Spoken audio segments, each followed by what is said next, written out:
안녕하세요, 여러분. 새해 복 많이 받으시기 바랍니다. 2022년 새해가 밝았습니다. 오늘 본문 말씀 읽었는데 지금 이 순서를 따라서 본문 말씀을 전하고 있잖아요. 근데 오늘 새해 첫 예배와 잘 맞는 말씀이라는 생각이 들었습니다. 오늘 심겨진 겨자씨 한 알의 소망이라는 제목을 가지고 하나님의 말씀을 나누겠습니다. 새해가 되었는데 여러분 새로운 그 소망을 세우셨나요? 네, 모두 새 소망 가지고 믿음으로 승리할 수 있기를 바랍니다. 많은 사람이 보니까 해돋이도 이렇게 하는 것 같더라고요. 그래서 해돋이 가서 뭐 할까요? 다 소원을 빌겠죠. 새해 처음으로 뜨는 해를 이제 빛나는 그 해를 바라보면서 희망찬 어떤 소원들을 품었을 것이고, 또 우리 기독교인들도 각자 원하는 이런 소원들이 있을 거라고 생각이 듭니다. 오늘 저는 새해 첫 예배에서 예수님이 주신 이 비유 말씀을 통하여 우리 기독교인들이 어떤 소망을 가져야 하는가, 이런 부분을 나누기를 원합니다. 우리가 보고 있는 마태복음 13장에는 하나님 나라 비유가 쭉 나오죠. 몇 개가 나와요? 7개가 나와요. 4가지 땅의 비유, 가라지 비유, 겨자씨 비유, 누룩 비유, 그리고 밭에 감추인 보화 비유, 진주 비유, 그물 비유, 이런 비유들입니다. 그 중에서도 오늘 본문 말씀은 예수님께서 2개의 비유를 쌍으로 주셨어요. 그것이 바로 겨자씨 비유와 누룩 비유죠. 먼저 이 겨자씨 비유로 시작하도록 하겠습니다. 우리는 이 겨자씨 비유를 통해서 우리 천국 백성들이 가져야 될 진정한 소망을 발견할 수가 있습니다. 먼저 이 비유를 통해서 우리가 알 수 있는 것은 기독교인의 진정한 소망은 우리 자신이 어떠한 사람이었는가를 깨달음으로써 그 자리에서 출발한다고 할 수 있다는 겁니다. 예수님 이렇게 말씀하셨죠.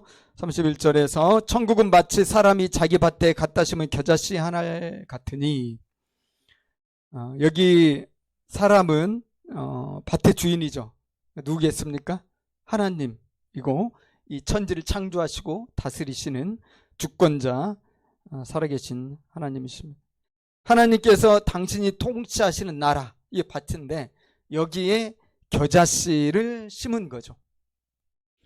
그래서 우리는 심겨진 겨자씨가 되는 것입니다. 자, 여러분, 이 갖다 심은 겨자씨, 이게 무슨 뜻일까요? 원래 이 겨자씨는 이 주인의 관할 밖에 있었던 그 겨자 풀들의 씨가 되겠죠. 그런데 그렇게 주인의 눈밖에서 방치되어 있던 이 겨자씨를 일부러 의도적으로 가져다가 하나님이 다스리시는 사랑스러운 정원에, 온갖 이 정성을 다하는 정원에 갖다가 심었다, 그런 뜻입니다. 자, 이것이 무엇을 뜻하는가 생각해 보면요, 정확히 알기 위해서 우리 겨자씨에 대해서 생각을 한번 해봐야 될 것 같아요. 여러분, 이 겨자씨는 겨자 풀의 씨앗입니다. 겨자는 굵은 기둥을 가진 그런 나무가 아니에요. 겨자는 식물이고 겨자는 풀이죠. 조금 더 분명히 말하면 그건 잡초입니다. 겨자는 잡초다, 겨자풀은 잡초다. 잡초의 특징 여러분 잘 알죠? 네, 잡초는 아무 데서나 아주 잘 자라고요. 잡초는 여기저기 그냥 막 피어나는 게 잡초입니다. 비만 조금 오면 그냥 쑥쑥 자라버리는 게 잡초죠. 봄에 이스라엘의 이 성지순례를 가면은 갈릴리 호숫가에 이 겨자 풀이 잡초가 되어서 이 흐드러지게 피어 있는 것을 볼 수 있다고 그래요. 저도 뭐 가봤지만은 저는 겨울에 갔기 때문에 이 겨자 꽃을 볼 수가 없었는데, 이 봄에 가면 그것을 아주 확실히 확인할 수 있다고 그러고요. 이 겨자 꽃들을 보니까, 사진으로 보니까 제주도에 여러분 그 유채꽃 다 보셨잖아요. 유채꽃과 거의 방불하고 그렇게 예쁘고 그렇게 아름답더라고요. 그 사진으로 그 하나 준비했는데 한번 겨자 풀을 한번 보겠습니다. 겨자꽃. 네. 어디 가셨어요? 아까 금방 다 우리 맞췄는데 나오면 0.1초 만에 딱 나오더라고요. 네, 근데 미국에는 근래 미국에서 보면은 이 겨자 이 꽃을 그렇게 많이 가꾼다고 그래요. 왜냐하면 너무 아름답고 그다음에 이렇게 향도 이렇게 나고 그래가지고 그래서 갈릴리 호수에 가면 그런 노란 꽃들이 아주 피어 있다. 네, 너무 아름다워요. 자, 준비되는데 우리 보도록 하고. 하지만 이 겨자 풀은 별로 효용 가치가 없어서 사람들이 재배를 하지 않아요. 이 겨자 기름을 좀 짤 수 있을 뿐이고, 그리고 겨자 향이 나는 정도이기 때문에 이 수고에 별로 그 소득이 없는 거죠. 그러니까 오늘 우리 하는 말로 가성비가 안 맞는 것입니다. 그러니까 아무렇게나 여기저기 피어서 마음대로 자라는 거죠. 예쁘죠? 유채꽃하고 비슷해요. 키도 한 1, 2m 정도 되는. 이게 그냥 여기저기 쫙 피어 있는 거예요. 아무렇게나. 또, 이 겨자 풀은 잡초기 때문에 농부들에게는 별로 이 도움이 안 되는 것들이고요.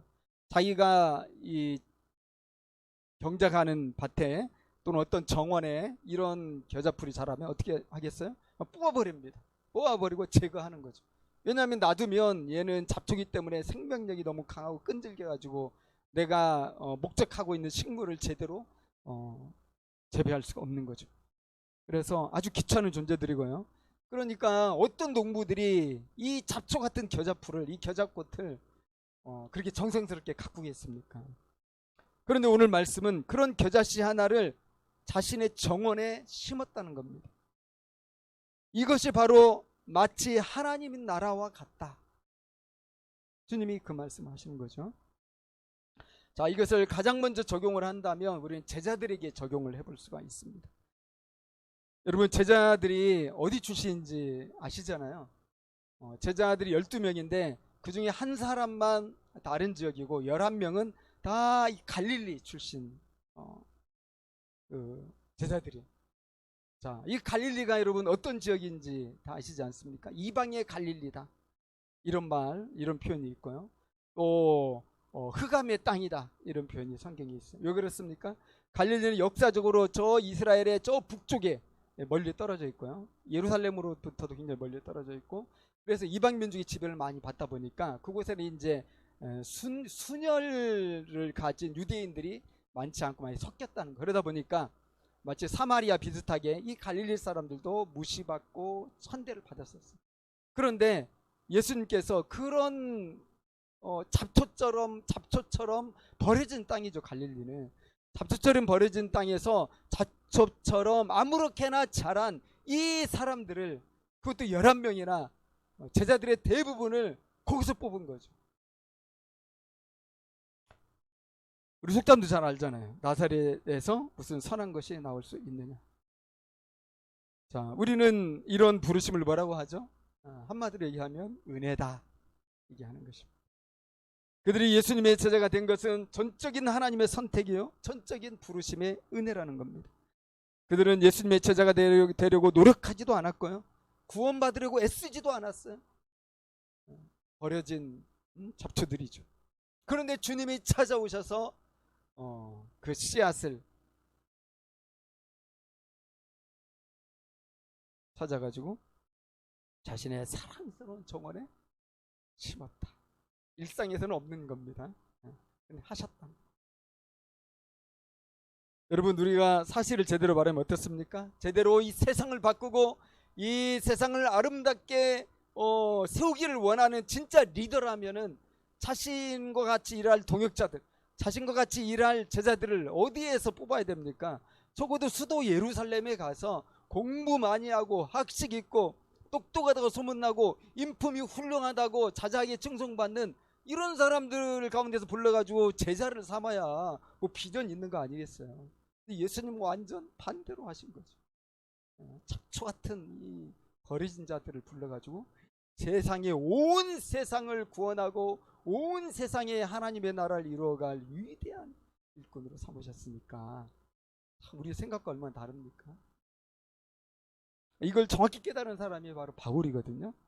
고린도전서 1장 26에서 29절에 이렇게 말했어요. 형제들아 너희의 부르심을 보라. 육체를 따라 지혜로운 자가 많지 아니하며 능한 자가 많지 아니하며 문벌 좋은 자가 많지 아니하도다. 그러나 하나님께서 세상에 미련한 것들을 택하사 지혜 있는 자들을 부끄럽게 하려 하시고 세상에 약한 것들을 택하사 강한 것들을 부끄럽게 하려 하시며 하나님께서 세상에 천한 것들과 멸시받는 것들과 없는 것들을 택하사 있는 것들을 폐하려 하시나니 이는 아무 육체도 하나님 앞에서 자랑하지 못하게 하려 하심이라. 우리 하나님의 뜻을 알겠죠. 우리 하나님은 잡초 같은 인생들을 부르셔가지고 화려한 이 삶을 살고 있는 것 같은 하나님이 인정하지 아니하고 이 교만하고 높은 자리에서 사는 사람들을 부끄럽게 하시기를 원하신다는 것. 이것이 바로 하나님 나라의 비밀이에요. 하나님의 선택의 일관성이 바로 그 부분이거든요. 구약에서 보면 하나님의 부르심은 준비된 자를 우리는 부르신다 뭐 이런 말이 있지만 사실 그렇지 않아요. 잡초를 들어가지고 준비를 시키는 건데 이스라엘도 그런 식으로 선택하셨다고 말씀하시잖아요. 신명기 7장 7절에서 8절 여호와께서 너희를 기뻐하시고 너희를 택하심은 너희가 다른 민족보다 수요가 많기 때문이 아니니라. 너희는 오히려 그 반대라는 겁니다. 모든 민족 중에 가장 적으니라. 겨자씨 같죠. 여호와께서 다만 너희를 사랑하심으로 말미암아 이렇게 말씀하셨어요. 여러분 우리 하나님께서 이스라엘을 선택하신 이유 그 애굽 땅에서 400년이 넘도록 비천하게 살던 사람 취급도 받지 못하고 살던 무시받고 멸시받던 그들을 하나님의 천국 백성으로 삼으신 이유는 뭐 다른 이유가 없다는 거예요. 다만 사랑이 있기 때문이다. 그리고 한마디 언약 때문이다. 사랑으로 주님은 부르신 겁니다. 다른 조건이 없는 겁니다. 그건 절대적으로 하나님에게 달린 문제죠. 하나님 누구를 부르시는가.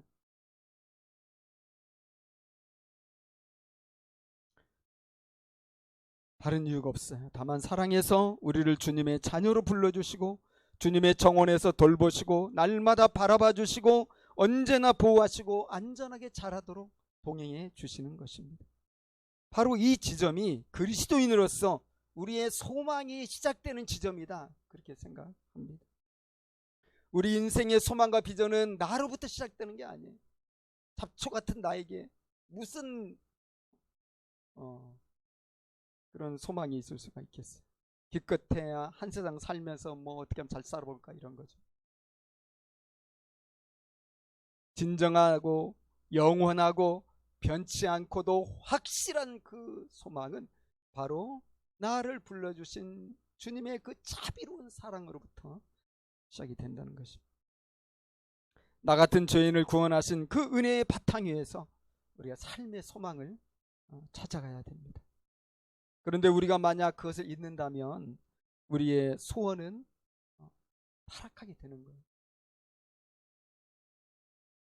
주님의 부르신 사랑으로부터 멀어질수록 우리의 소원과 우리의 소망이 어떻게 되겠습니까? 더욱 세상적이 되겠죠. 더욱 눈에 보이는 것에 집중하겠죠. 그저 이 세상에서 어떻게 한번 잘해볼까 여기에 제한되겠죠. 물질적이 되고 자기 행복에만 초점을 맞추는 그것이 될 수밖에 없어요. 그러므로 우리는 이름 모를 잡초처럼 버려진 나 같은 자를 구원하신 그 사랑 안에서 그 하나님의 영원하신 섭리와 변치 않으시는 그 사랑 속에서 우리가 진짜 소망을 품을 수 있으면 좋겠습니다. 그렇다면 심겨진 겨자씨 하나로서 우리는 어떤 소망을 가질 수 있을까요? 32절을 보겠습니다. 이는 모든 씨보다 작은 것이로되 자란 후에는 풀보다 커서 나무가 되매 공중의 새들이 와서 그 가지에 깃들이느니라. 겨자씨는 모든 씨보다 작다 이렇게 말씀하셨죠. 이것은 우리가 과장법이라는 것을 좀 알아야 합니다. 대부분의 비유에는 과장법이 들어가기 마련이죠. 겨자씨보다 더 작은 씨가 많이 있습니다. 겨자풀 못지않게 그 씨도 형편없이 작고 볼품없다. 이걸 강조하기 위해서 모든 씨보다 작다 이렇게 말씀하신 거고요. 그 당시에 또 회자되는 속담 중에 작은 걸 비유할 때는 겨자씨만하다 이렇게 비유를 했다고 그래요. 그런 표현을 주님이 쓰신 거라고 볼 수 있죠. 그런데 이 작은 겨자씨가 자라서 어떻게 된다고 합니까? 신기하죠. 원래 자신의 본연의 모습보다 훨씬 자란다 그랬어요. 풀보다 더 자란다. 원래 풀인데 풀보다 더 자란대요. 거기서 그치지 않고 나무가 된다 이렇게 얘기를 하셨어요. 그리고 너무나 크게 자라서 공중의 새들이 둥지를 틀고 깃들인다, 살림살이를 차린다 이런 거죠. 거기까지 된다는 겁니다. 정말 여러분 놀라운 비유가 아닐 수 없죠. 그 씨 중에 가장 작은 씨가 자라더니 자신의 동료들보다 훨씬 커지고 그칠 줄 알았더니 아예 종이 다른 나무가 되어가지고 이게 뭔 일입니까 여러분? 이게 정말 기적 아니에요? 자, 그러다 보니까 이 부분에서 많은 사람들이 도전을 받아요. 어떤 부분에 도전을 받습니까? 성장, 확장, 가시적이고 두드러진 어떤 성취를 이루는 거. 나는 할 수 있어. 하나님이 작은 겨자씨지만 큰 나무가 된다고 그랬어. 나도 그렇게 크게 될 수 있어. 우리 교회도 그렇게 크게 될 수 있어. 기독교는 세계를 복음화 시킬 수 있어. 말하자면 그런 거죠. 그러면서 동시에 인용하는 그 말씀이 늘 있죠. 우리도 금방 생각이 나는데요. 욥기 말씀이죠. 욥기에서 8장 7절. 내 시작은 미약하였으나 내 나중은 심히 창대하리라. 얼마나 딱 이렇게 맞는 말씀이에요. 의미가. 그런데 여러분 이 욥기 8장 7절 말씀도 오해가 있잖아요. 어떤 오해가 있어요? 여러분 이거 누가 한 말이죠? 하나님께서 욥을 위로하고 욥에게 꿈을 주기 위해서 하신 말씀이 아니라는 거죠. 누가 한 말이에요? 빌닷이 욥을 정죄하면서 한 말이지 사실 문맥 속에서 그 의미를 찾아보면 별로 좋은 말이 아니에요. 심히 창대하리라 그랬는데 욥은 하나님이 사탄에게 내어주기 전에 이미 심히 창대한 사람이었잖아요. 욥기서 1, 2장 보세요. 동방에서 가장 부자가 욥이라고 그랬어요. 그는 이미 창대한 사람이었는데 지금 심히 미약하게 되었고 그것은 네가 죄를 지었기 때문이다. 인과응보의 논리 속에서 지금 빌닷이 욥을 정죄하고 있는 거예요. 그런 맥락에서 이 말을 한 건데 우리는 이 말을 딱 뽑아가지고 봐라. 누구든지 크게 될 수 있다는 굉장히 희망적인 희망을 주는 건 좋은데 이제 이것이 너무 욥이 나중에 보면 물질적으로 큰 복을 받잖아요. 그런 차원에서 사용되는 물질적으로 물량적으로 가시적으로 뭐 엄청난 성공을 이룰 때 이 말씀 사용하는 경향이 있는데 좀 주의해야 되겠다 이런 생각이 들어요. 그런데 많은 설교가들이 이 번영신학, 성공신학 이런 무조건 잘 된다 믿는 사람 예수 믿으면 다 성공한다 이런 신학이잖아요. 그런 것에 기대해 가지고 이 겨자씨 비유도 그렇게 해석하는 경향이 많다는 거죠. 우리가 지난번 비유에서 봤던 것처럼 좋은 밭에 떨어진 씨는 30배, 60배, 100배 열매 맺는다고 그랬잖아요. 그것도 사실 물량주의적 관점에서 보면 안 되는 거고요. 하나님 나라의 어떤 그 비밀의 차원에서 우리가 이해를 하는 게 필요한 거죠. 겨자씨 비유를 보면요. 시대마다 다르게 적용이 되었다는 것을 우리가 알 수 있는 것 같아요. 로마에서 기독교가 공인되기 전 그러니까 대략 콘스탄틴 이전 300여 년까지 핍박이 많았잖아요. 그때를 우리는 이제 초대교회라고 그래요. 그리고 사도 다음의 시대를 속사도 시대, 또 다른 말로 교부 시대라고 이렇게 말을 하거든요. 이때 초대교회의 교부들은 이 겨자씨의 비유를 어떻게 이해했냐면 겨자가 으깨져야 제 역할을 하는 것처럼 초대교인들의 고난과 연결을 했다는 거죠. 그러니까 겨자씨를 막 으깨면 어떻게 되겠습니까? 향이 나는 거예요. 향이. 어거스틴의 스승이었던 암브로시우스는 이렇게 말했어요. 겨자씨는 아주 평범하고 하찮습니다. 그러나 빻으면 그 힘을 드러냅니다. 믿음도 처음에는 단순하지만 역경으로 으깨어지면 그 힘을 발휘하여 믿음에 관해서 읽거나 듣는 다른 사람들을 달콤한 향기로 가득 채웁니다. 그래서 이 고난이 많았던 시절에는 우리가 겨자씨처럼 이렇게 으깨지고 있다. 그렇지만 이 향이 이렇게 드러나서 하나님 나라의 영향력이 온 세계에 퍼진다. 이런 식으로 이제 이해를 하는 거죠.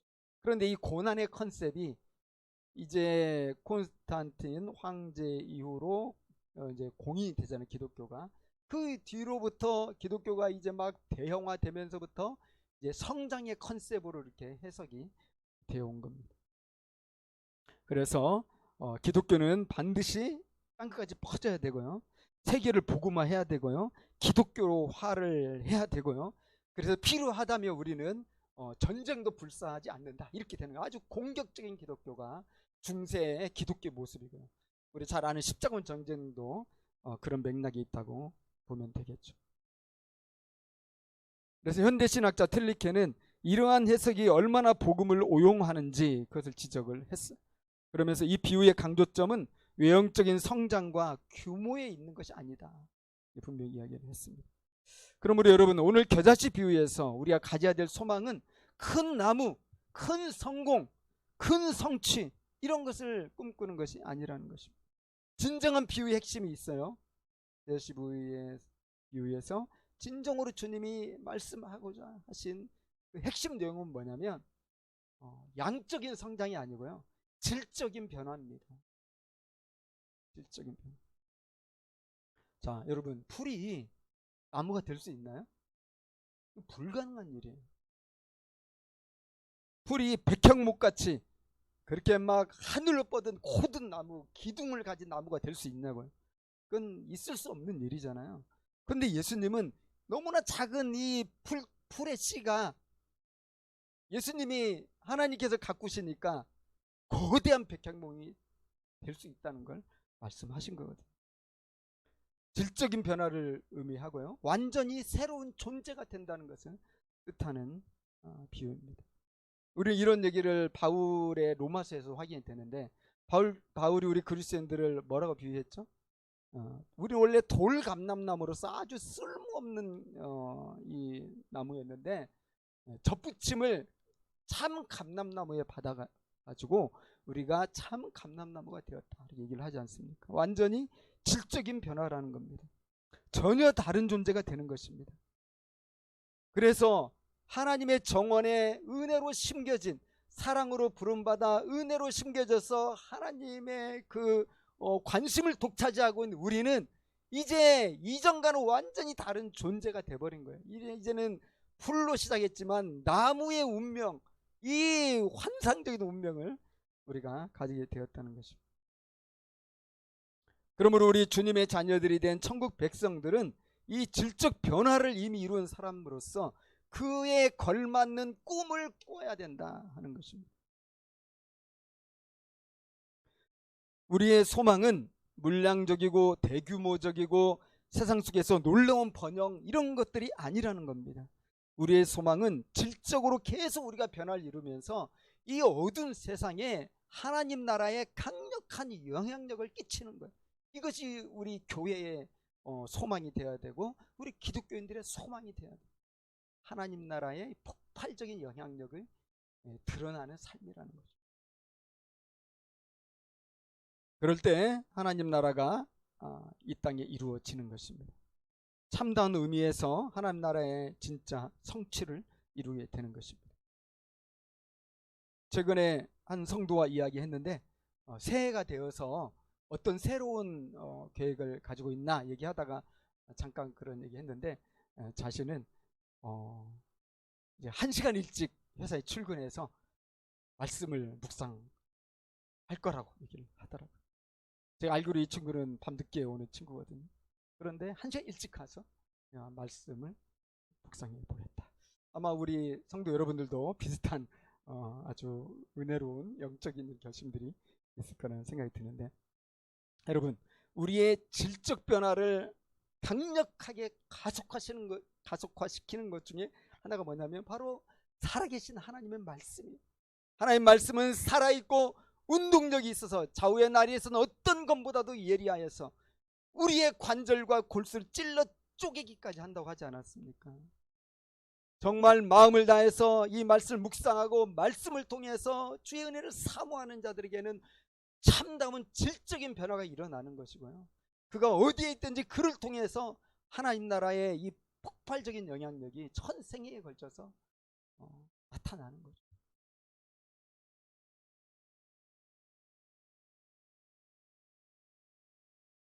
이런 영향력 측면에서 누룩 비유도 같은 의미라고 볼 수가 있어요.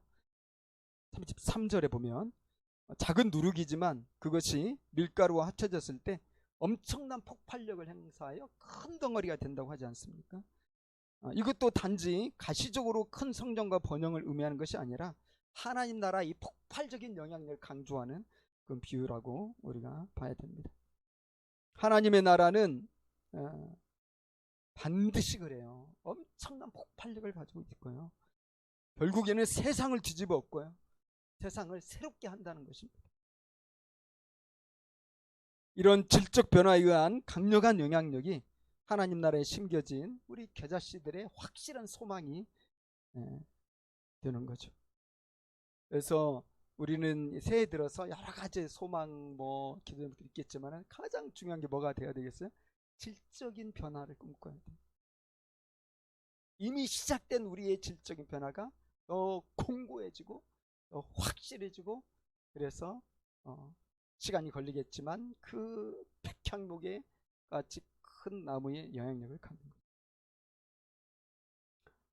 자, 또한 우리는 이 겨자씨 비유에서 우리가 가져야 될 진정한 소망은 종말론적인 소망이 되어야 된다는 것을 알 수가 있어요. 여러분, 겨자풀이 자라서 나무가 된다고 했잖아요. 그런데 그 나무는 어떻습니까? 공중에 새들이 깃들일 정도가 된다 그랬어요.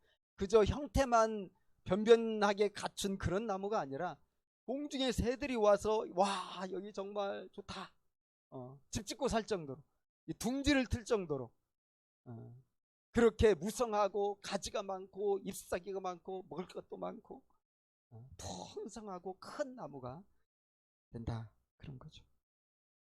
이 나무는 백향목을 뜻한다고 할 수가 있어요. 예수님 말씀하실 때 나무가 된다고 하실 때요. 여러분 백향목 아시죠? 중동 지방에서 정말 아주 귀한 나무입니다. 마치 메타세콰이의 나무처럼 하늘로 쭉쭉 뻗은 그런 나무죠. 사실 이 중동 지방은 너무 덥잖아요. 저도 이제 가봤지만 이런 나무 없어요. 기껏해야 포도나무, 감람나무, 가장 많은 게 가시나무 이런 거지. 이게 목재로 쓸만한. 그래서 솔로몬이 성전 건축할 때도 이제 다윗이 미리 다 준비해 줬는데 그게 다 두로 시돈에서 다 준비해 준 거잖아요. 거기는 오늘날 레바논이거든요.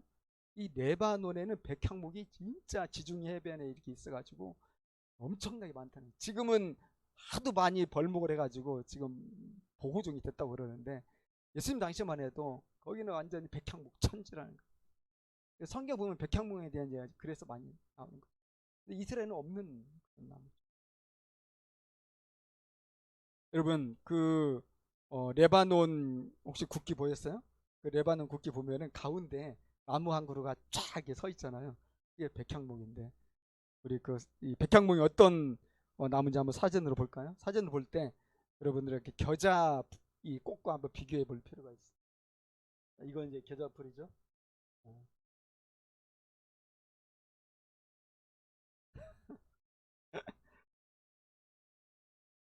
네.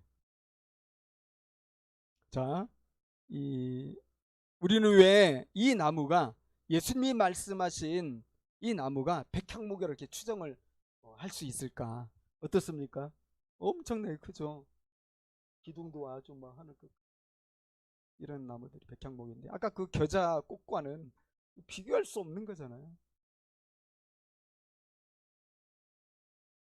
참 우리가 받은 이 축복이 얼마나 큰가 우리가 제대로 아는 게 참 중요한데. 자, 이 나무가 왜 백향목이라고 얘기하냐면 선지자 예언이 있기 때문에 그래요. 에스겔서 17장 22절과 23절을 제가 한번 읽어볼게요. 들어보세요. 주 여호와께서 이같이 말씀하시되 내가 백향목 꼭대기에서 높은 가지를 꺾어다가 심으리라. 내가 그 높은 새 가지 끝에서 연한 가지를 꺾어 높고 우뚝 솟은 산에 심되 이스라엘 높은 산에 심으리니 그 가지가 무성하고 열매를 맺어서 아름다운 백향목이 될 것이요 각종 새가 그 아래에 깃들이며 그 가지 그늘에 살리라. 잡초 같은 이스라엘, 우리 하나님께서 이렇게 의도적으로 이스라엘이라는 가나안 땅에 심어가지고 아름다운 백향목이 되게 하실 거라. 그리고 이 말씀은 종말론적인 의미를 갖고 있는 말씀입니다. 여기 백향목에 깃들이는 각종 새들 이야기가 나오잖아요. 이 각종 새들이 의미하는 것은 이방인들을 뜻합니다. 이스라엘 외에 모든 다른 민족들이. 그래서 신학자 예레미야스는 이렇게 말했어요. 각종 새들이 깃들인다는 것은 이방인들이 하나님의 백성으로 병합되는 상황을 표현하는 종말론적인 전문 용어이다. 종말론적인 전문 용어다. 그러니까 에스겔 선지자가 이스라엘에 없는 백향목을 예로 들면서 종말론적인 하나님 나라를 그렇게 비유한 거죠. 그리고 예수님께서 그런 예언적 맥락을 염두에 두시고 겨자풀이 자라서 백향목같이 큰 나무가 되어 마침내 세상을 구원하고 마침내 이 방황하고 죽어가는 모든 이들을 쉬게 하고 품에 안을 수 있는 그런 나무가 된다는 겁니다. 세상을 구원한다는 거죠. 그러므로 여러분 다시 한번 말씀드리자면 이 비유의 요점은 급속한 성장이나 비약적인 성공 그런 것들을 의미하는 것이 아니라요. 사실은 잡초같이 살아가는 온 세상 안타까운 인류에 대한 참다운 위로와 보호의 비전이에요. 죄와 사망 가운데 죽어가는 모든 인류를 구원하시고자 하시고 그들이 쉼을 얻게 하시고자 하시는 하나님의 종말론적인 비유다. 예수님이 그걸 이야기하신 거다. 그래서 여러분 기독교는 정말 공격적으로 선교하고 정말 세상과 전투적으로 싸워서 세계를 정복하고 물량적으로 하나님 나라를 거침없이 확장해 나가는 그런 무슨 이 거친 또는 다른 사람을 배려하지 않는 그런 폭력적인 그런 복음운동이 아니라는 것입니다. 유대인들에게 개와 지옥의 불쏘시개쯤으로 여겨졌던 이방인들이잖아요. 그런 그들일지라도 예수님의 사랑 안에서 깃들어서 쉼과 위로를 얻게 하는 생명의 종교라는 것이죠.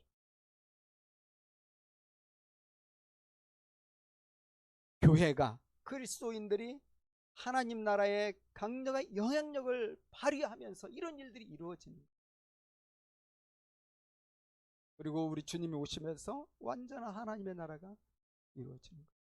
그래서 여러분 이런 놀라운 이 세상에 펼쳐지는 하나님 나라의 강력한 이 영향력은 결국 어떻게 주어진다는 거냐면 바로 우리가 질적 변화를 꾸준히 추구해 갈 때 주어진다는 겁니다.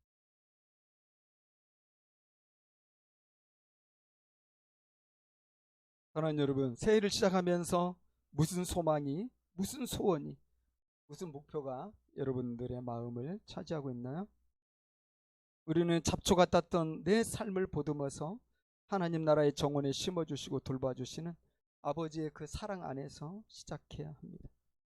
그리고 단기적인 물량적 가시적 결과를 목표로 삼지 말고 시간이 걸리더라도 질적 변화를 꾀하여 하나님 나라의 폭발적인 영향력을 갖는 것을 우리 삶의 소망으로 삼아야 됩니다. 그리고 예수님의 재림으로 이루어질 하나님 나라의 완성 속에서 세계 모든 고통받는 이들이 위로받고 안식을 얻게 될 그 나라를 소망하면서 우리가 기도하고 기다리고 우리 할 일을 하고 그렇게 해야 됩니다.